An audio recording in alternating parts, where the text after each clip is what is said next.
Great Spirit, Namaste. Saints and sages of all times, of all places, O ye pathmakers of old, Namaste.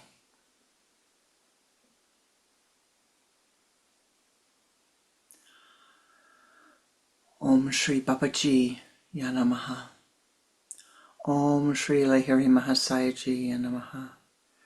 Om Shri Teshwarji Yanamaha. Om Shri Paramahansa Yoganandaji Yanamaha. Om Shri Shaliji Yanamaha. Om Shri Goswami Kriyanandaji Yanamaha. Bless us with thy blessings, bless us with thy presence. Ancestors of all of the lineages to whom we attune, Namaste. Most beloved and precious Ishtadevata, in all of thy names and all of thy forms, the chosen form of the divine for each soul gathered in this Sangha. Namaste. May our time together be blessed. May we be abundantly blessed and become an ever greater blessing unto all of those who enter our aura. Om Shanti, Shanti, Shanti. Om Bhuva, Om Svaha, Om Maha, Om Gyanaha, Om Tapaha, Om Satyam, Om Tatsavitur Varenyam, Bhargo Devasya Dhimahi, Dhiyo Yona Prachodayat. Om Abhojyoti Ras Omratam Brahma Bhur Bhuvasvaram. Namaste ji. Welcome. Welcome to my heart. Welcome to our Sunday Sangha.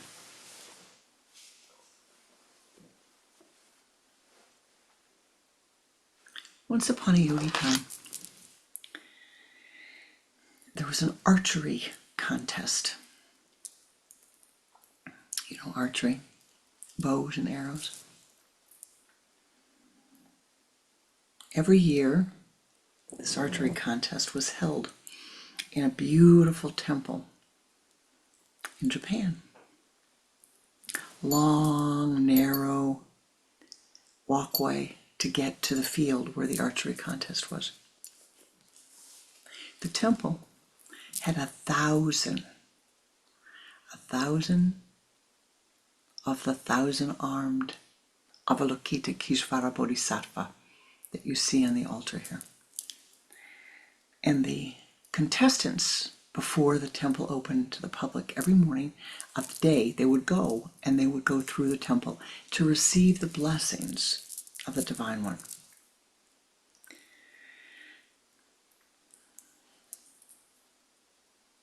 The contest was held on Coming of Age Day, and only those who were coming of age could compete.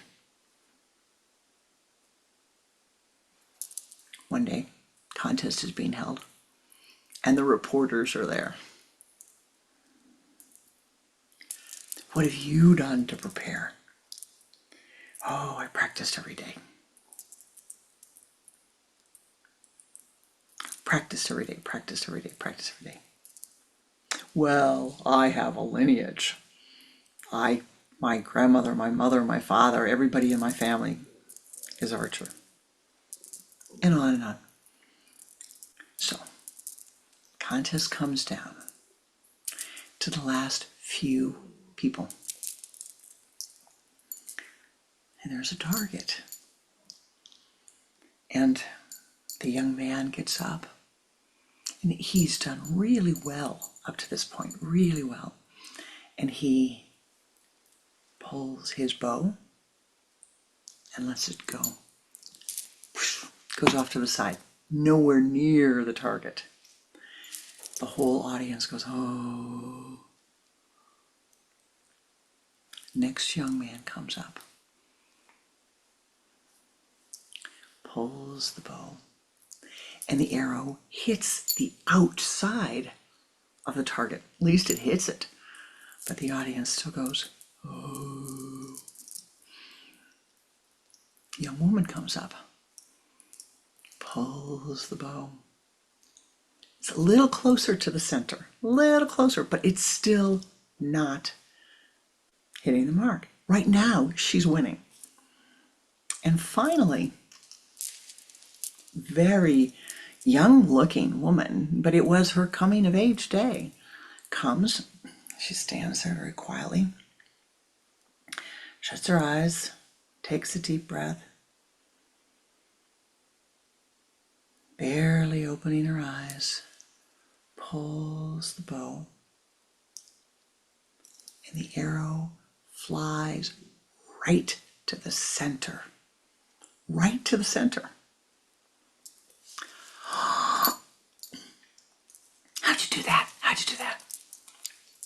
So, obviously she wins the contest, and afterwards they call all these contestants and they say, now, tell us, you've done all this practice, what happened?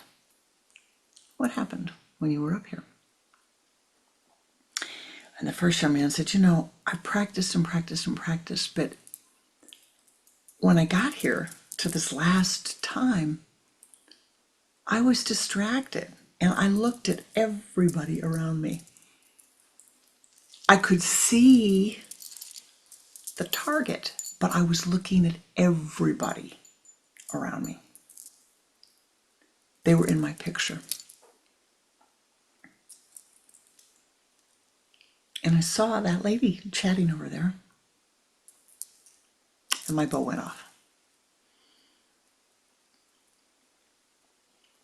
Guess I'm not as disciplined as I thought I was. Second person comes up and says, well, I came from a family of archers, and I thought that was going to help me. And so to tell you the truth, I didn't really practice as much as I should have, and I stayed out late last night, and so I kind of got up here and I felt, it's going to be fine. Just pull the bow and the arrow will shoot itself. And that's how I ended up. At least I got the target, but I know I missed the mark because I thought,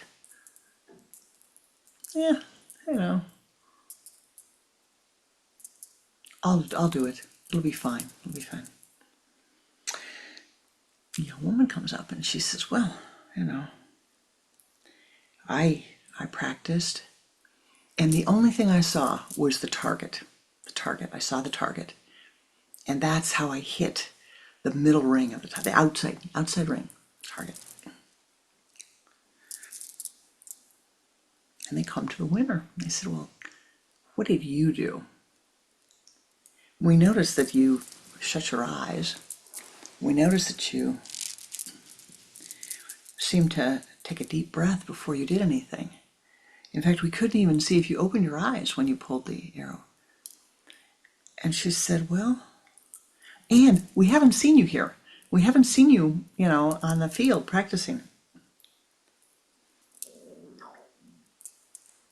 Well, every day, since I was very little, Grandma and Mama and Papa, Grandpapa, had me sit down and see this field. Every day I saw it. Every day I could only see the center. I could only see my target. Every day, from the time I was little, very little, I visualized pulling the bow and arrow. Then last year, they gave me on my birthday, they gave me a bow. They gave me an arrow. And they gave me a target at home. But they only let me shoot it after I had been sitting, seeing the target in my mind. Every day, every morning, and every night, my family sat with me. Every morning and every night, I saw the target. Every morning and every night, I turned inward and ascended to get to the target. You know, today's the first day my family let me come here. I've never been to this temple before. I've never been to this field before. Isn't it beautiful? And everybody was taken aback, and they said, well, what did you see when you pulled the bow and released the arrow? Oh, I just saw the center of the circle. I just saw the target. I just saw the center of the circle. That's all. But I've been seeing it the first thing I woke up in the morning. I've been seeing it at noon. I've been seeing it at night. I've been seeing it in my dreams. I've been seeing it when I wake since I was very little. All for this moment. We knew coming of age day was going to come. And they prepared me all for this moment.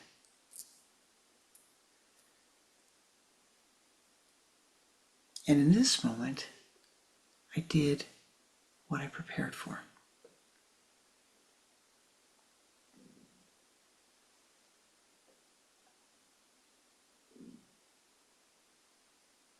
The monks bowed to her. The judges bowed to her. The people bowed to her. There was utter silence in the temple. Utter silence.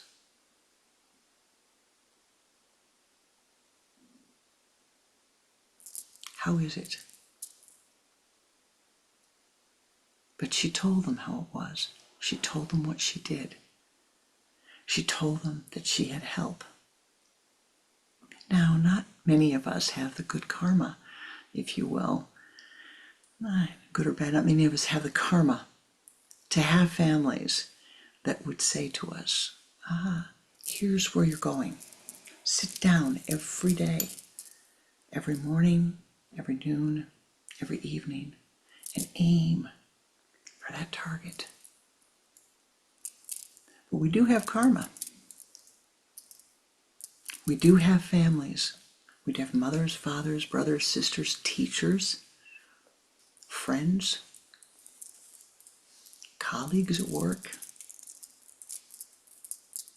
neighbors, those people whom we live with in community, who tell us what we should be aiming for, who tell us how we should get there, who tell us what we should be doing, who take their values and offer them to us as if they are the truth, as if they are the only values that are correct in the world.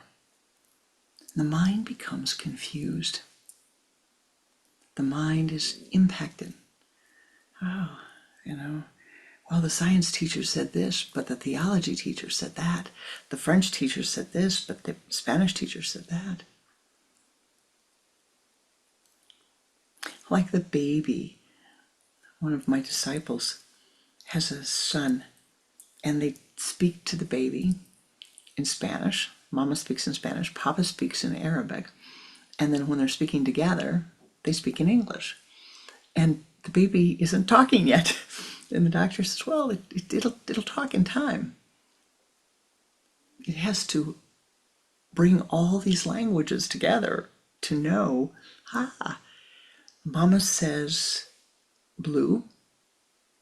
Papa says blue. How do you say what is what? What is the right word? They all represent the same thing. But do they? Are you accepting? Are you accepting what others tell you? Have you accepted what they tell you? Have you taken those ideas, those concepts, their values, and woven them into your life? Probably.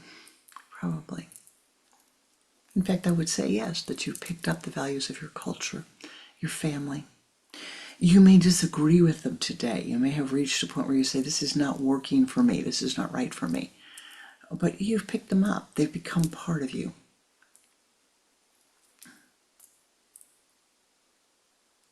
But what is to be done? What is the path of Kriya Yoga?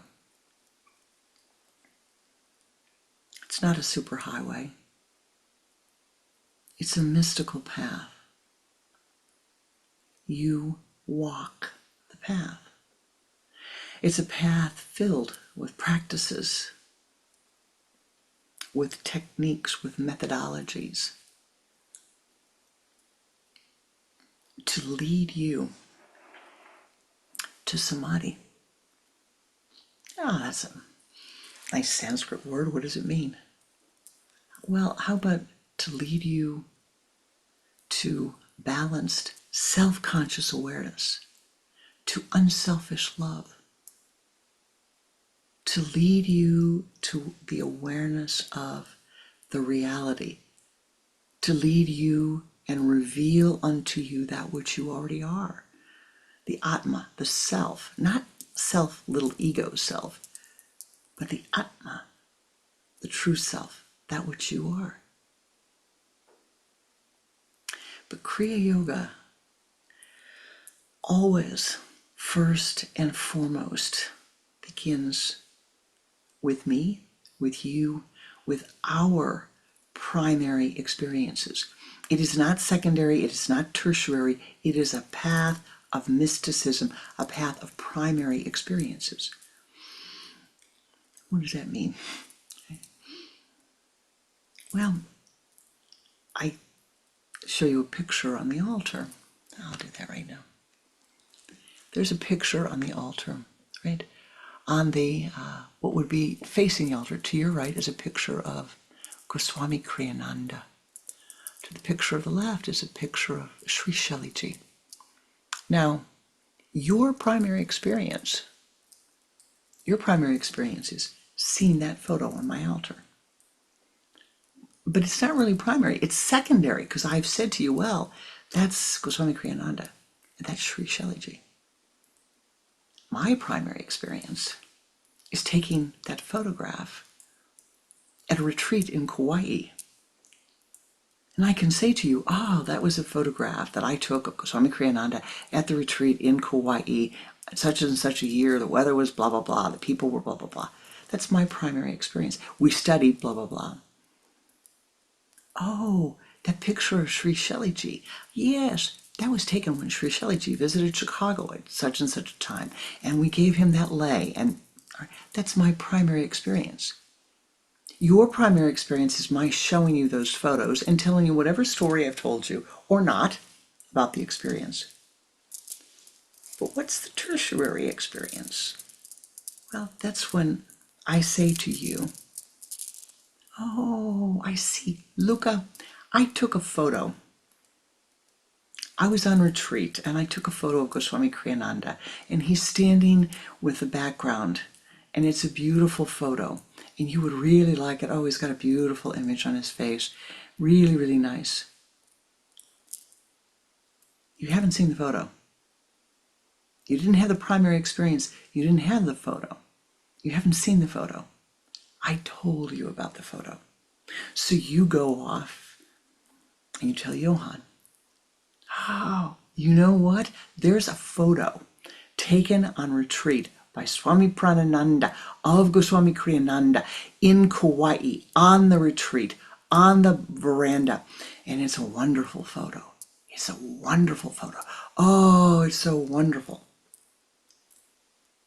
You haven't had the primary experience. Johann goes and says, I heard from Luca that there's a photo of Goswami Kriyananda, blah, blah, blah, blah, blah. What happens? There's no longer a primary experience. You no longer have that experience.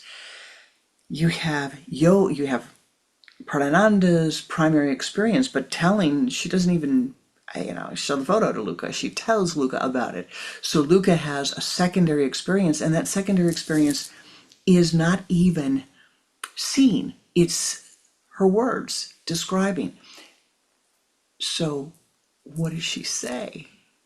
Well, let's see. She says, oh, there's a photo of Goswami Kriyananda taken on retreat in Kauai.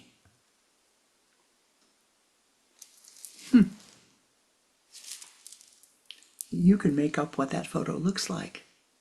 She didn't say he has his malas on, he's standing in the background. You've just made up a story about who he is and what that photo is. And you passed it on. And Johann tells somebody else, who tells somebody else, who tells somebody else, and there's a little girl someplace who says, hey, there's a great photo, there's a great photo, and starts going on and on and on about it. Why am I emphasizing this? Why is this important? It is really important in Kriya for you to distinguish in your life the difference between your primary experiences, your secondary, your tertiary, your thousandth experience. And today, seeing all of these wonderful wonders of the world through technology that you can see. You can be in India without ever having left your house.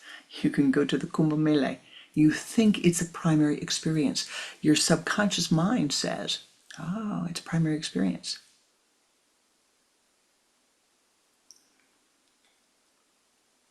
I went to the theater with my nieces a few weeks ago, and we went to see the Harry Potter and the Cursed Child play. There were effects in that play that none of us could tell. Was it 3D? What kind of technology did they use to create what looked like physical reality in front of us, but could not have been?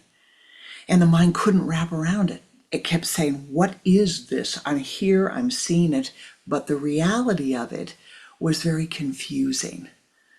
And there's still an inability to say, I don't really know what. I saw something happen, but I don't really know how it happened or what that experience was. That's important because you're now being surrounded in the world with many experiences that even when they are your primary experience, they're distorted. They don't match up with your version of reality. But more than that, if I follow a theological path, and it's right for many, many people to do that, I'm not having a primary experience. I'm following what the priest said. I'm following what the rabbi said. I'm following what the imam said. I'm following what the dead book says. I'm reading the Dead Sea Scrolls. I'm following what Paulism, what Paul wrote about the teachings of Jesus Christ. I'm following the writings of the Buddha who said, don't put my writings in writing. I'm, doing meditation in front of the statue of the Buddha who says, don't ever make a statue of me.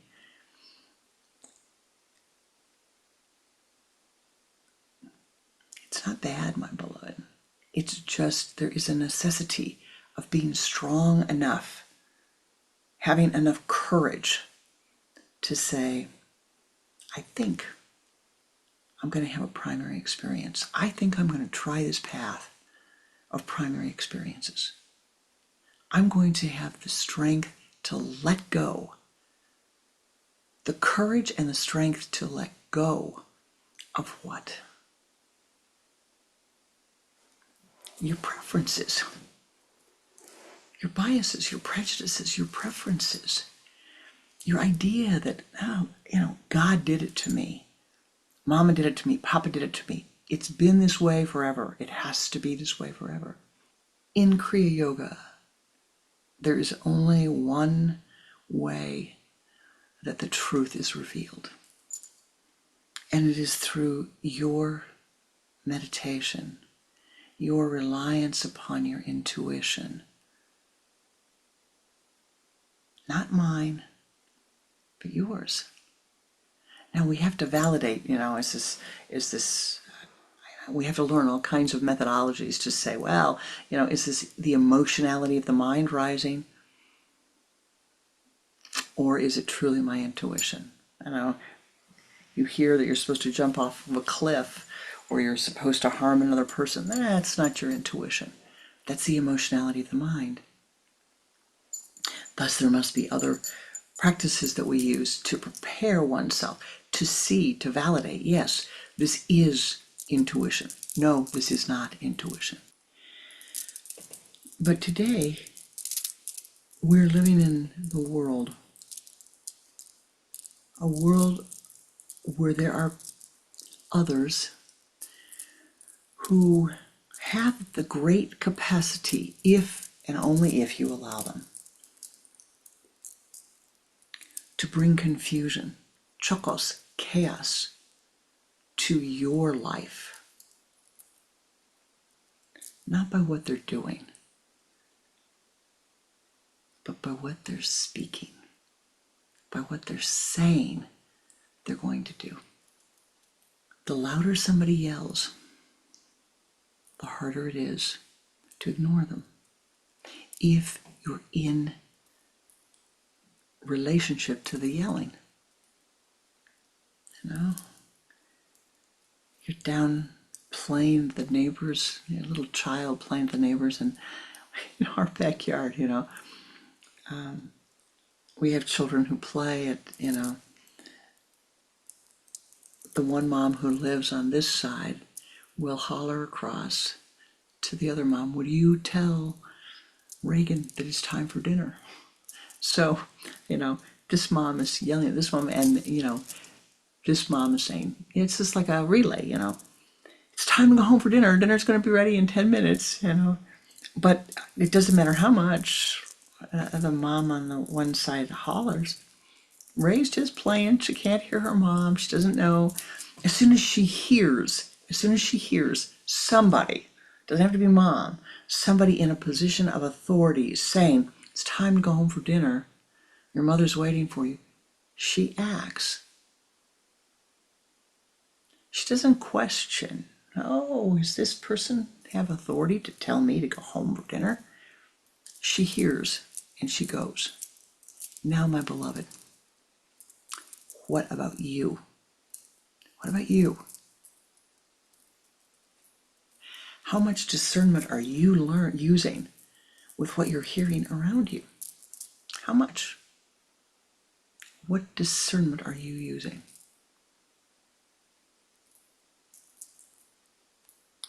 Do you have the inner strength to let go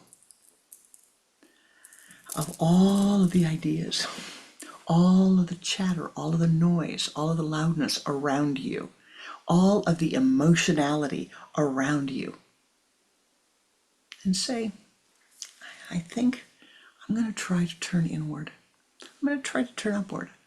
I'm going to try practicing and see what happens in my life. See what unfolds in my life. See if I can draw greater happiness and joy into my life through following these practices. If it works, great. If it doesn't work, I'm going to keep trying until I find that which is right for me. We teach a meditation teacher's training program at the Temple of Kriya Yoga. and I helped Kriya develop that program and lead it. And we teach a lot of different methods. But from the beginning, Kriyanandaji wanted us to teach all these different methods, not with the expectation that the teachers would learn them all, but that they would have a chance to be exposed to them, that they would have a chance to practice them. And, yes, this one is for me. Yes, this one is for me. They have a student come to them and they say, I remember I learned XYZ. Let me go back and practice that. I think that will be helpful for you. Not with the expectation that you're going to learn 1,001 things, but that for each personality, there's a different way. For each personality, there's a different method that is going to reveal itself to you and give you the strength that you need to find liberation, moksha, freedom. From what? The fluctuations of the mind, the emotionality of the mind. Now,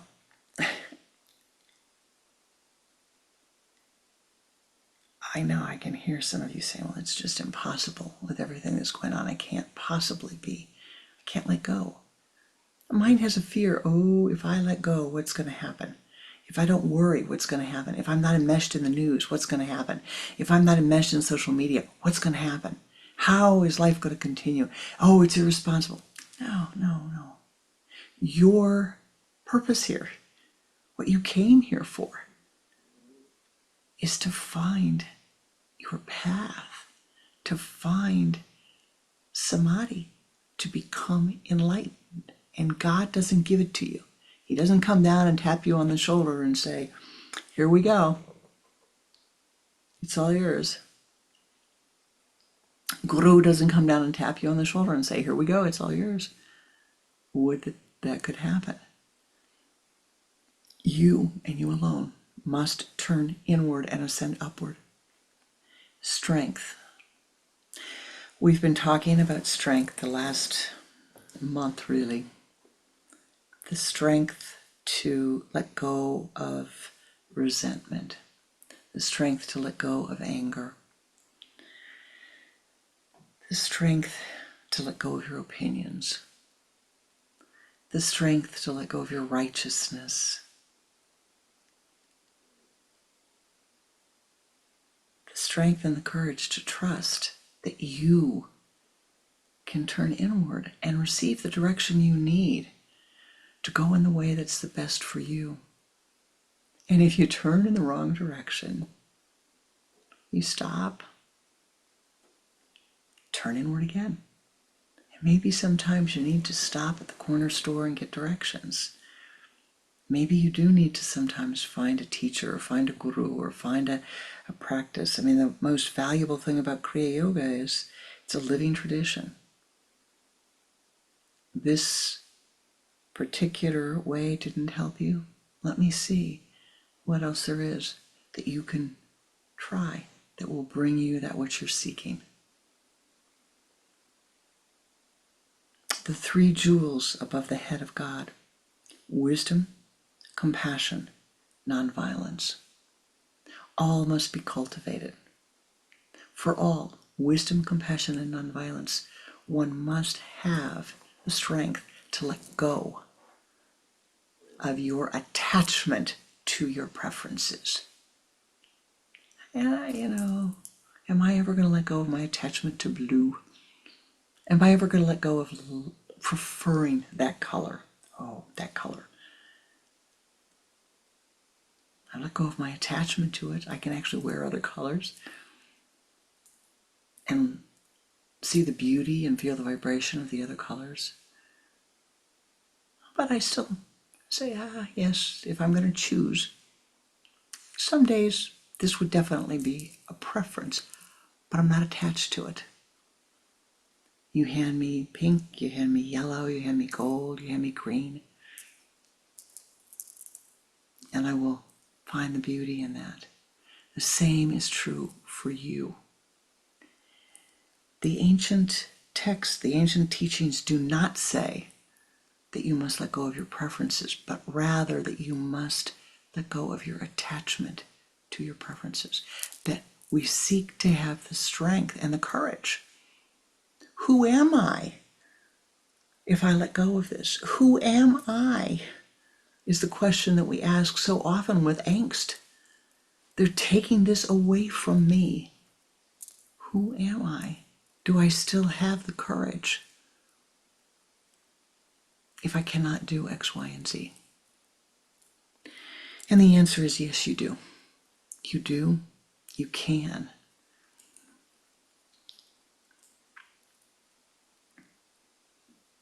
The path has been laid out by the path makers of old. Today we will turn inward with a meditation. As we walk the path, beginning the next step of our practice, which, as you can imagine from the story this morning, moves from strength to concentration.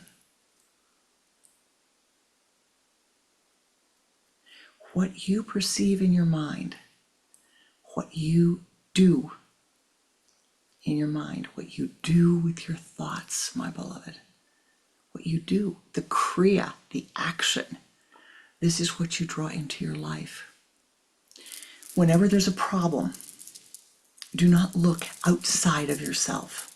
Look first within yourself. There's a disagreement with somebody, look within yourself. What happened? What's happening within me? Use that light, golden light of self-awareness, that blue light of self-awareness. Use it. What's the attitude that needs to be corrected? What's the perception that needs to be corrected? What's the thought that I have attached myself to that needs to be corrected? The young man who's going to win the archery contest because everybody in his family has, so he doesn't have to practice. The young man who's distracted by the neighbors and the friends who are all cheering for him, and that's where he's going to get his strength. Do not be distracted. Do not be distracted. Today, this time of your life, ask yourself the question, what is beneficial to my life, my self-awareness? What is a distraction? Now, sometimes it means we have to let go. It often means you have to let go. You've been to the circus, I imagine, and you've seen the wonderful magicians who are acrobats, and they fly and they trust. She lets go of the swing and she trusts that she's going to be caught on the other side. He lets go and he trusts that he's going to grab the swing on the other side. But that comes after practice and practice and practice and practice. The first thing that you must let go of, the first thing that you must let go of, oh, it'll come back, don't worry about it,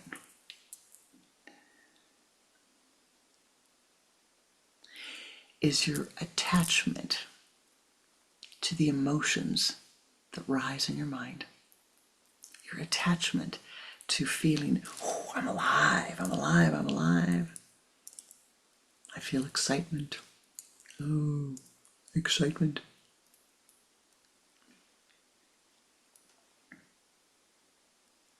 Before we go into meditation,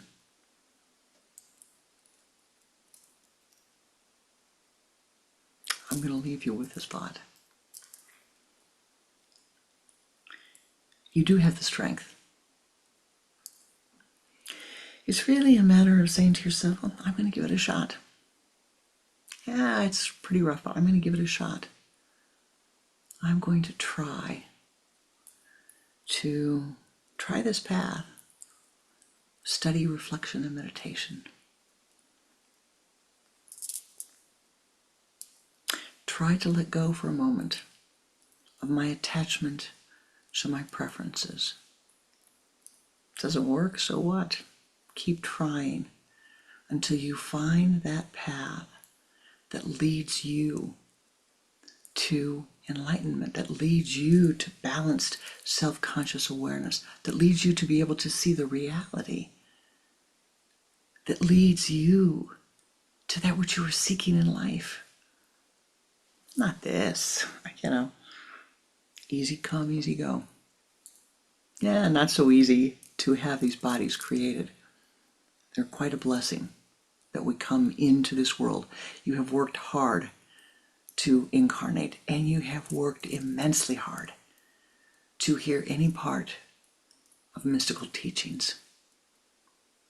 That is a great, great blessing when we have done that for ourselves. An enormous, enormous blessing.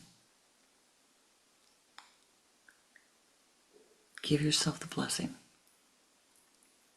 And know that, use that wonderful, wonderful Kriya practice of neti, neti, neti. An emotion rises in your mind. Neti, neti, neti. I'm not this thought. I'm not the thought thinking this thought. I'm not thought.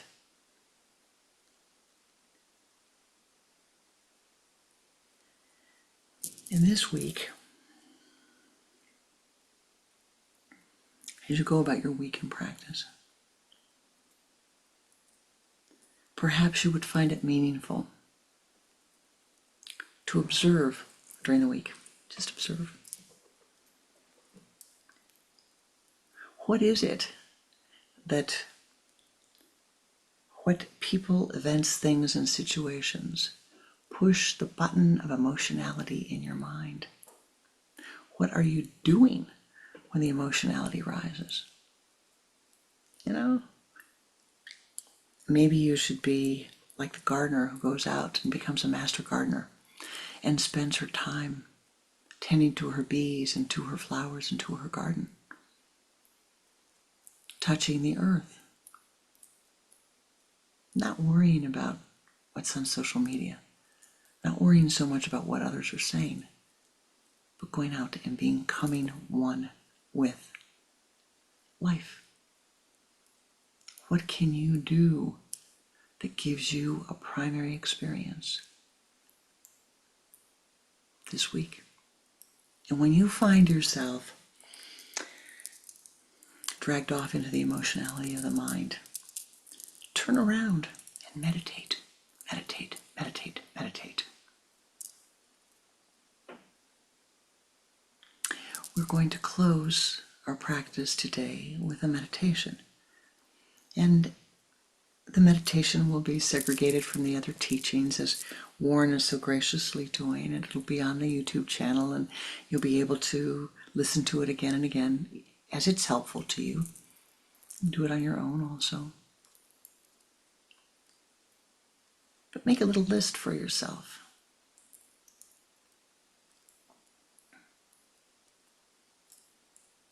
How often are you distracted? What causes your mind to become emotional?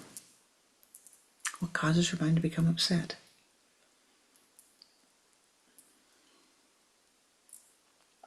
And don't do that. Do something different. You see it? Don't do it. I need to leave you with a practice. One or more of you really need this practice.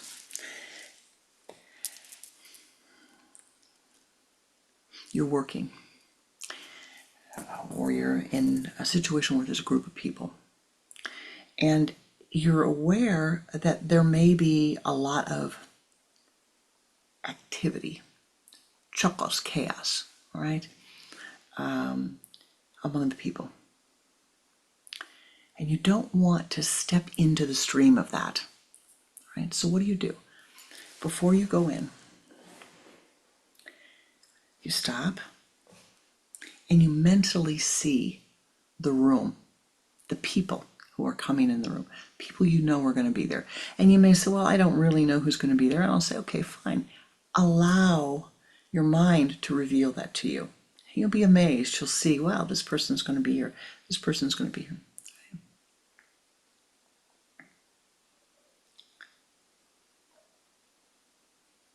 Now remember, before I say this, it's internally. All right, this is an internal action. No one of your friends are going to see you do it. Mom's not going to see you do it. Dad's not going to see you do it. Boss is not going to see you do it. God, a guru might see you do it, but don't worry about them. You bow. You mentally bow. Bringing your hands together. The divine within me bows and honors that within you.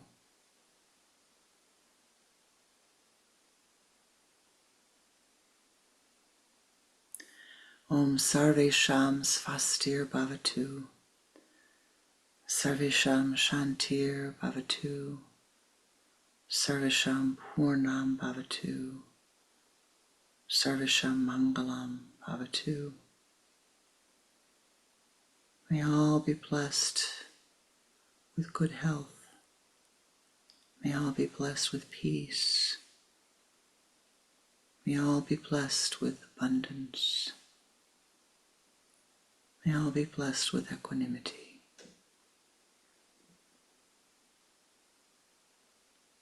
Or if you prefer, may you be mentally happy. May you be physically happy. May you be safe. May you have ease of well-being.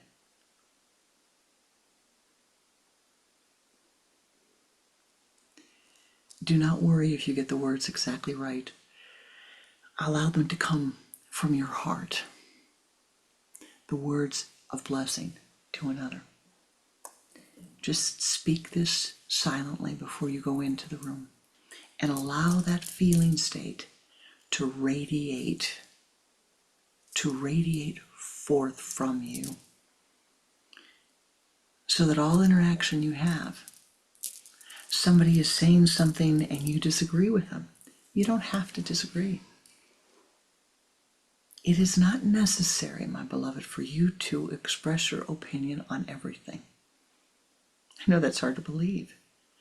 And if you are asked and if you have to offer an opinion, preface it in your mind with offering this blessing, that there be peace and harmony between you. And you will find that having the strength to do this, the courage, it takes courage to step out of your normal patterns. Have the strength, have the courage. The blessings will flow abundantly to you. You'll be able to let go. The divine will help you. There's help for you coming from all sides. But first, you have to turn.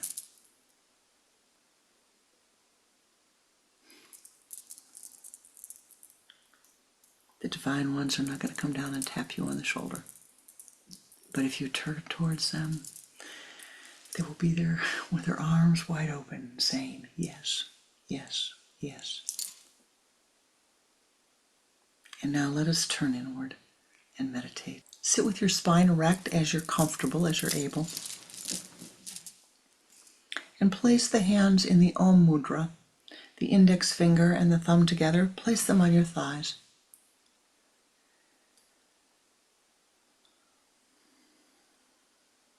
Shutting your eyes.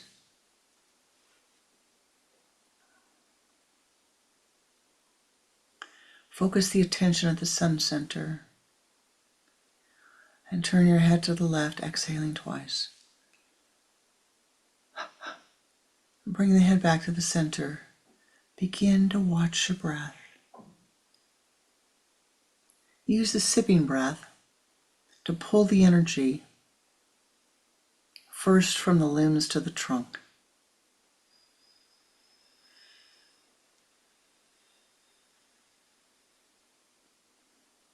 Now from the trunk to the spinal column.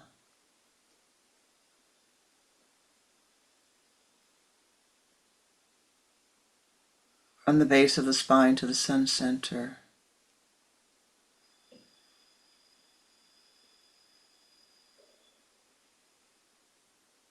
Move that energy as a golden light out in front of you. Expand that ball of light. And sweep it around you to the left. 3 times, encasing your entire being in golden light.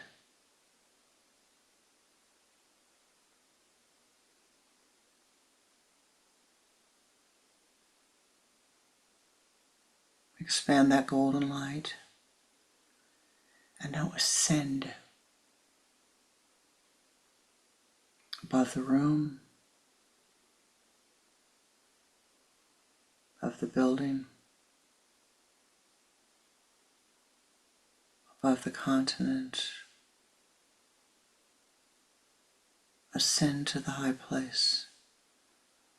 Om Namo Namo Namo Namo Namo Namo Namo Namo Namo Namo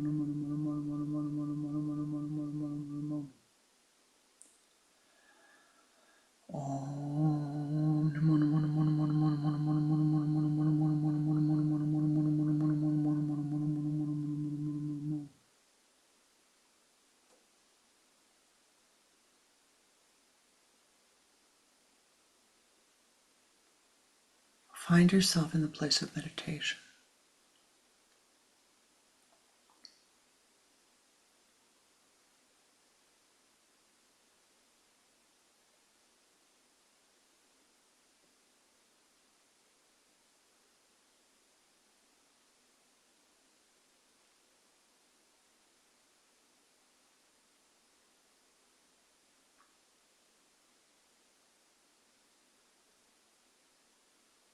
In your mind's eye, the sun is pouring down upon you. The moon is blessing you. The divine ones are pouring forth their blessings upon you as you do this small ritual.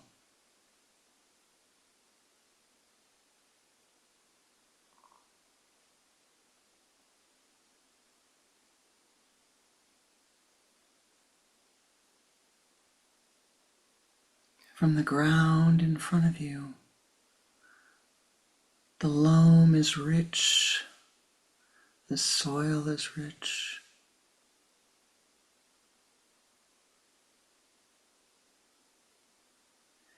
You see the seed of your enlightenment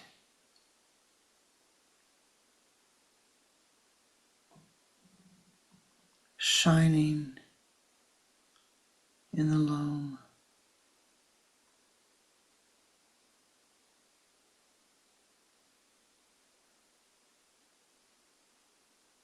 As you watch,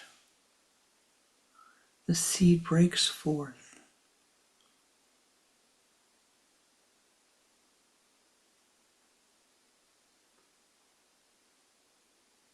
And a tree, a bush, grows directly in front of you.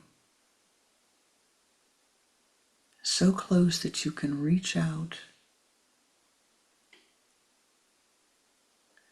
Expand your arms around it so that every part of your being can touch this bush.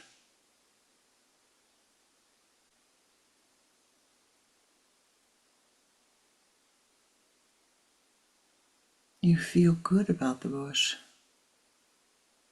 It's yours.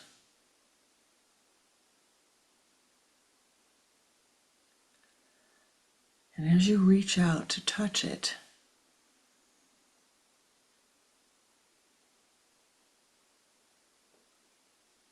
you feel the branches have thorns.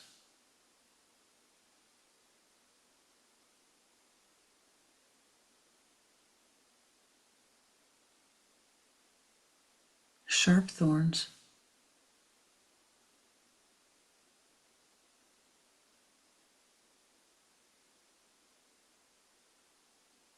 As you breathe, you realize the thorns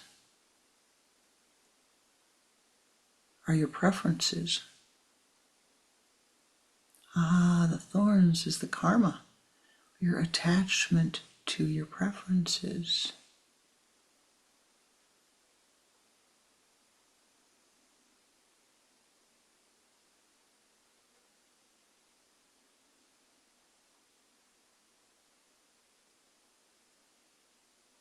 Breathing in deeply.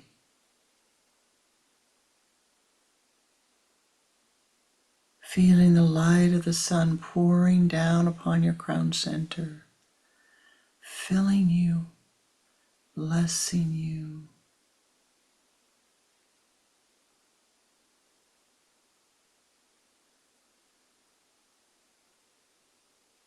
As you enjoy the attachment to your preferences,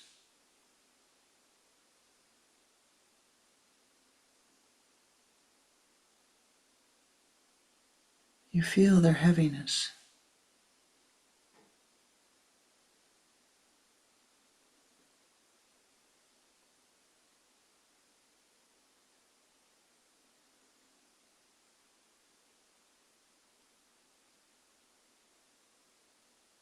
You lift up your right arm,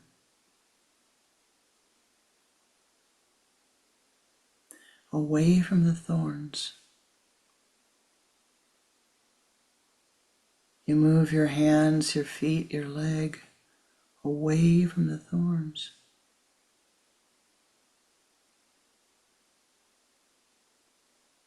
You move the left side away from the thorns. The hands, the arms, the feet. Now slowly, carefully, scoot the trunk of your body away from your attachment to your preferences.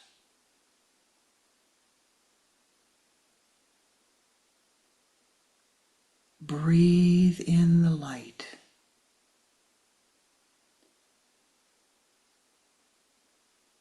Hear the mantra.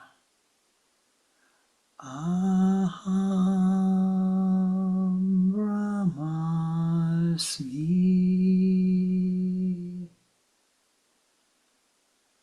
Aham Brahmasmi.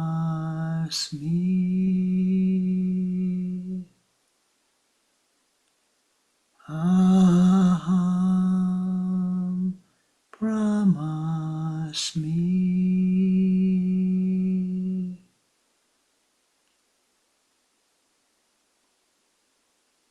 Feel your entire being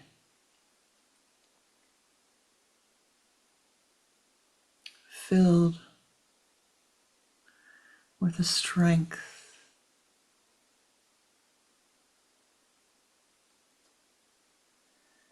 to let go of that attachment, knowing that you have drawn these attachments into your life. You are the creative one.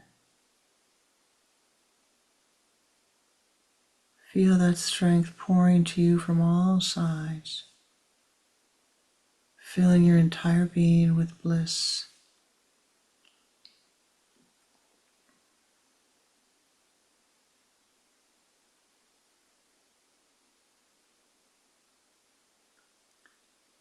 Aham Brahmasmi.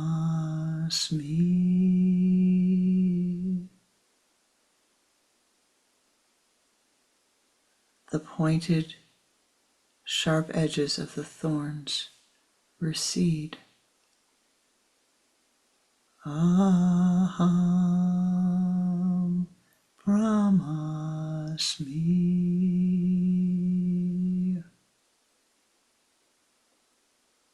The thorns begin to retract. Aham Brahmasmi.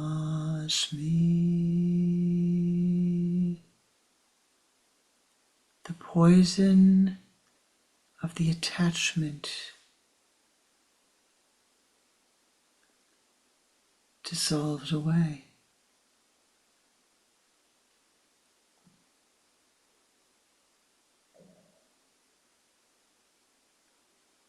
You look at the bush of your life. You look at the karma. You see the karma you have drawn into your life, the people, the blessings of the people,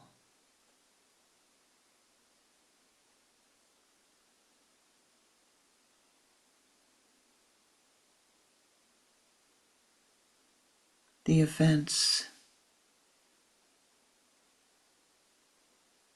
the blessings of the events,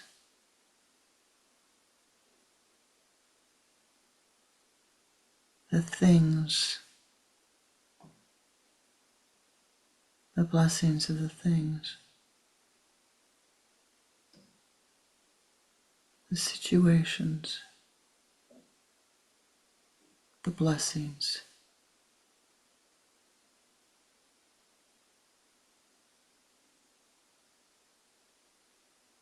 The tree of your karma shines in front of you, luminous, softened,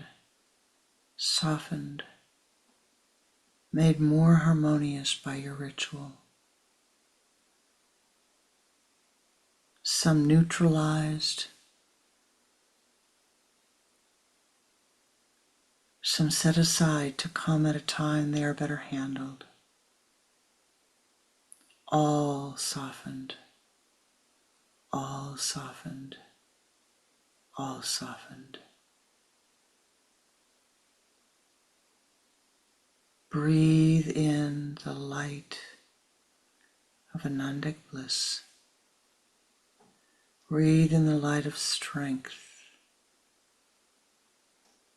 filling every cell of your being with the courage to lay down these thorns.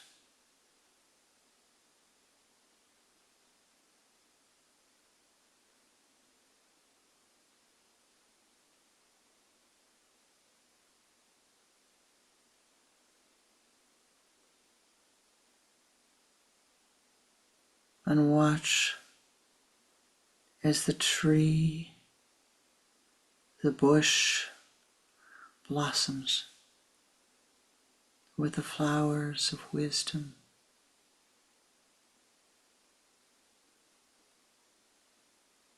of compassion, the seeds of ahimsa, of nonviolence. The radiant vibration of Ananda, Ananda, Ananda,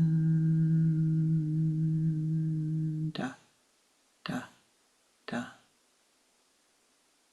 Breathe in, breathe this in to every cell of your being.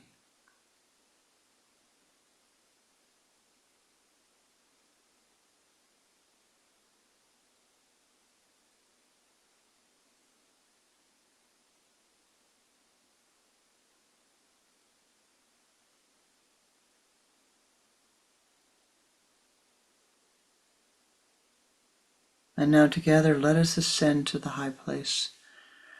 Return to the high place in the circle of the Sangha as we send forth our blessings. Focus your attention at the sun center. O ye powers that be, join with us. Thou knowest better than we that which is needed, how and where it is needed. May our blessings be most fruitful. May the karma be softened. First to Mother Gaia, let us use the Om Shanti mantra and pour forth the blessings. See the golden dewdrops, the golden rings of light pouring forth upon Mother Gaia, whose presence we are blessed to reside upon. May the blessings pour over her, through her, and within her. Let us chant the Om Shanti mantra 7 times. Om Shanti, Shanti,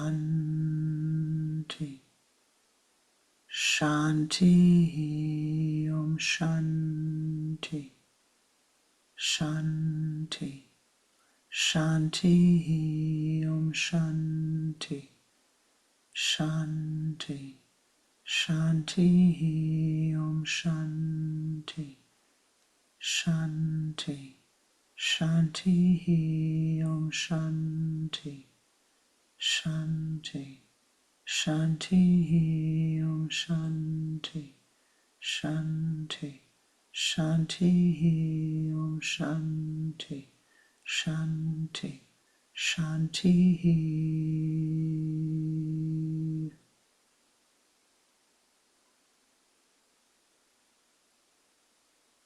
For all of those souls who are living upon the earth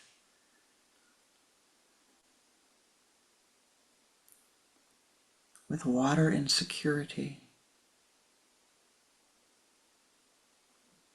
with food insecurity, with shelter insecurity, with economic insecurity, with health insecurity, for all of those souls who are living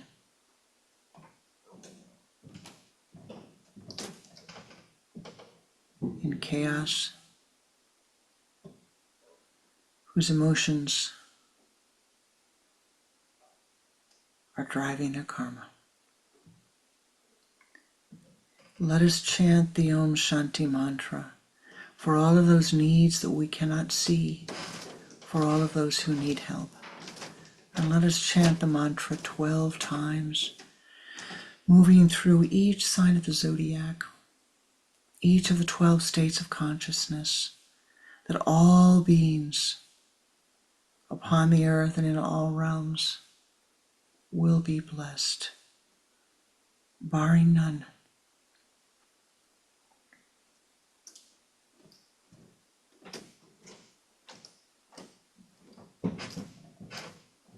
Feel that light radiating forth from your sun center as we join together, and all of the powers that be join with us, knowing that your intent to send blessings will prime the pump for blessings to pour forth from all realms.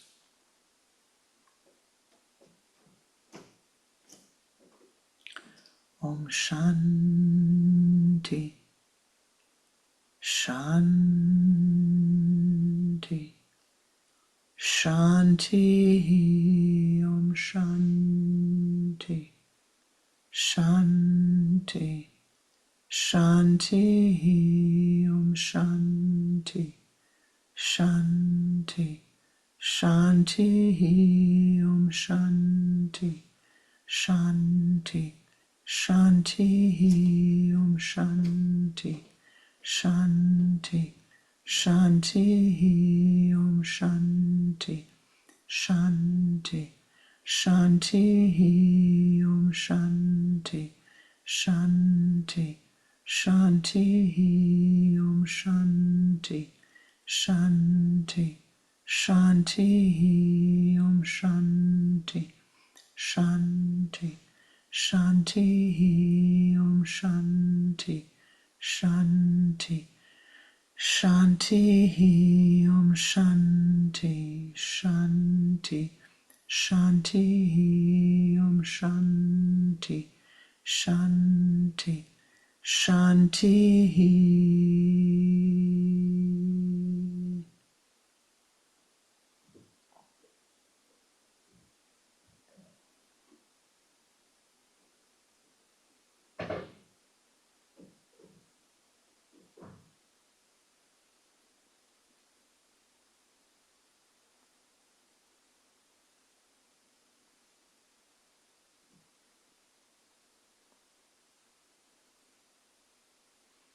Thou art blessed. become an ever greater blessing unto all of those who enter your aura. Namaste. Your presence is a blessing.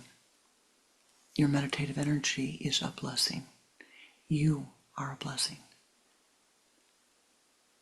Know that. Share that. Move away from chaos, from chakras and confusion.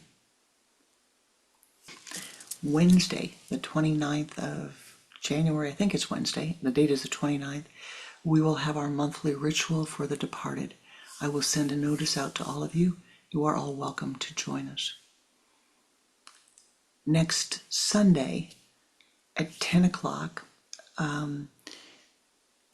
Swami Mahashastrananda will lead a teaching on the Yama-niyamas for about 20 minutes, and then there will be a discussion, and I will share the link with you for that, for those of you that might wish to join him. And then at noon we will have our regular Sunday meditation. So those are some events that you can join if you choose. I thank you for your meditative energy and for your blessings. It is most, most meaningful. Namaste ji.